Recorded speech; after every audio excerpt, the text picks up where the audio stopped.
ಹೊಸ ವರ್ಷದ ಮೊದಲ ದಿನವೇ ಸಿಗರೇಟ್ ಗುಟ್ಕಾ ಪ್ರಿಯರಿಗೆ ಈಗ ಬಿಗ್ ಶಾಕ್ ಸಿಕ್ಕಿದೆ. ಹೊಗೆ ಸೊಪ್ಪು ಉತ್ಪನ್ನಗಳ ಮೇಲೆ ಹೆಚ್ಚುವರಿಯಾಗಿ ಎಕ್ಸಸ್ ಸುಂಕದ ಬರೆಯನ್ನ ಎದುರಿಸಬೇಕಾಗ್ತಿದೆ. ಗುಟ್ಕಾ ಇರಬಹುದು, ಪಾನ್ ಮಸಾಲ ಮೇಲೆಯೂ ಕೂಡ ಹೆಚ್ಚಿನ ಒಂದು ತೆರಿಗೆ ವಿಧಿಸಿದೆಯಾ ಕೇಂದ್ರ ಅನ್ನುವಂಥದ್ದು. ಸಿಗರೇಟ್, ಪಾನ್ ಮಸಾಲ ಮೇಲೆ 40% GST ಜಾರಿಯನ್ನ ಮಾಡಲಾಗಿದೆ. ಬೀಡಿ ಮೇಲೆ 18% GST ವಿಧಿಸಿದೆ ಕೇಂದ್ರ ಸರ್ಕಾರ. ಈ ತೆರಿಗೆಗಳ ಜೊತೆಗೆ ಪಾನ್ ಮಸಾಲ ಮೇಲೆ ಹೆಲ್ತ್ ಸೆಸ್ ಜೊತೆಗೆ ರಾಷ್ಟ್ರೀಯ ಭದ್ರತಾ ಸೆಸ್ ವಿಧಿಸಿದ ಕೇಂದ್ರ ಸರ್ಕಾರ. ಸಿಗರೆಟ್ ಸೇರಿ ಹೊಗೆ ಸೊಪ್ಪಿನ ಉತ್ಪನ್ನಗಳ ಮೇಲೆ ಅಬಕಾರಿ ಸುಂಕ ಕೂಡ ಹಾಕಲಾಗಿದೆ. ಫೆಬ್ರವರಿ 1ರಿಂದ ಸಿಗರೆಟ್ ಹಾಗೂ ಪಾನ್ ಮಸಾಲ ಆಗಲಿದೆ ಕಾಸ್ಟ್ಲಿ ಅನ್ನುವಂಥದ್ದು. ಕೇಂದ್ರ ಸರ್ಕಾರದ ಈ ಅಧಿಸೂಚನೆಯ ಬೆನ್ನಲ್ಲೇ ನಷ್ಟಕ್ಕೆ ಜಾರಿದೆ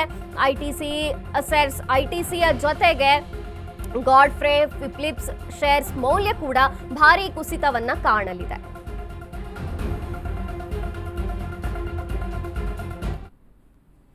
ಹೊಗೆ ಸೊಪ್ಪು ಅನೇಕ ಉತ್ಪನ್ನಗಳ ಮೇಲೆ ಇದೀಗ ಗುಟ್ಕಾ, ಪಾನ್ ಮಸಾಲ ಮೇಲೆ ಹೆಚ್ಚುವರಿಯಾಗಿ ಒಂದು ತೆರಿಗೆಯನ್ನ ಕೇಂದ್ರ ಸರ್ಕಾರ ವಿಧಿಸಿರುವಂಥದ್ದು.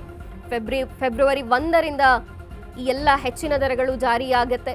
ಬೀಡಿಗಳ ಮೇಲೆ 18% GST ಹೆಚ್ಚು ಮಾಡಲಾಗಿದೆ. ತೆರಿಗೆಗಳ ಜೊತೆಗೆ ಪಾನ್ ಮಸಾಲ ಮೇಲೆ ಹೆಲ್ತ್ ಸೆಸ್ ತರಲಾಗಿದೆ. ರಾಷ್ಟ್ರೀಯ ಭದ್ರತಾ ಸೆಸ್ ವಿಧಿಸಿದೆ ಕೇಂದ್ರ ಸರ್ಕಾರ.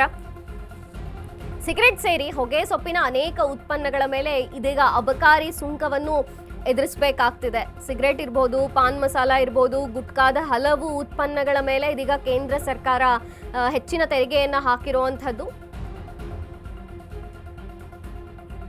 ಫೆಬ್ರವರಿ 1ರಿಂದ ಈ ಎಲ್ಲ ಹೊಸ ದರಗಳು ಜಾರಿಯಾಗುತ್ತೆ, ತೆರಿಗೆ ಜಾಸ್ತಿ ಆಗುತ್ತೆ ಅನ್ನುವಂಥ ಮಾಹಿತಿ ಇದೆ. ನ್ಯೂ ಇಯರ್ ಮೊದಲ ವರ್ಷದ ಹೊಸ ದಿನವೇ ಈ ರೀತಿಯಾಗಿ ಹೇಳಿರುವಂಥದ್ದು ಸಿಗರೆಟ್ ಹಾಗೂ ಗುಟ್ಕಾ ಪ್ರಿಯರಿಗೆ ಒಂದು ರೀತಿ ಬಿಗ್ ಶಾಕ್ ಅನ್ನ ನೀಡಿದೆ.